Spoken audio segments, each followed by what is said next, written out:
महाराष्ट्र के कल्याण में बढ़ती महंगाई और पेट्रोल डीजल की लगातार बढ़ती कीमतों के विरोध में जिला कांग्रेस कमेटी ने अनोखा प्रदर्शन किया। जिला कांग्रेस अध्यक्ष एडवोकेट नवीन सिंह घोड़े पर सवार होकर सड़कों पर उतरे और लोगों के बीच मेलोडी चॉकलेट बांटकर केंद्र और राज्य के सरकार के खिलाफ विरोध जताया। इस अनोखे प्रदर्शन ने राहगीरों और स्थानीय नागरिकों का ध्यान आकर्षित किया।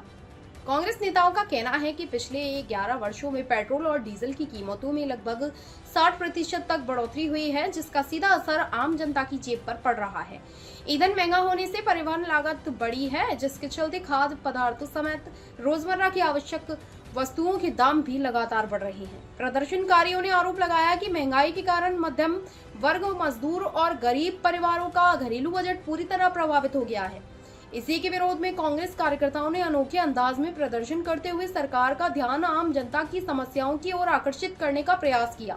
प्रदर्शन के बाद कांग्रेस प्रतिनिधि मंडल ने तहसीलदार को ज्ञापन सौंपकर पेट्रोल डीजल की कीमतों पर नियंत्रण लगाने, महंगाई कम करने और आम नागरिकों को राहत देने की मांग की। पेट्रोलचे आणि डीझलचे भाव हे टप्प्याटप्प्याने वाढवत आहेत। जेव्हा क्रूड ऑइलचे भाव कमी होते, यूपीएची सरकार होती, जेव्हा 50 रुपये 70 रुपये जेव्हा डिझेलचा भाव होता, त्यावेळी हे भाजपवाले मोदी सरकार हे यांची लोक अर्धे कपडे घालून पेट्रोल डिझेल वाढलं म्हणून हे आंदोलन करत होते।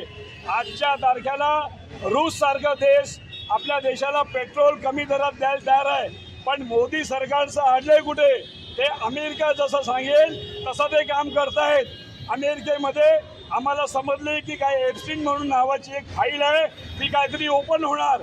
हे सत्य किती आहे हे आम्हाला माहीत नाही, पण आमचा लढा हा पेट्रोल, गॅस, डिझेल, सीएनजी यांचे भाव कमी करा।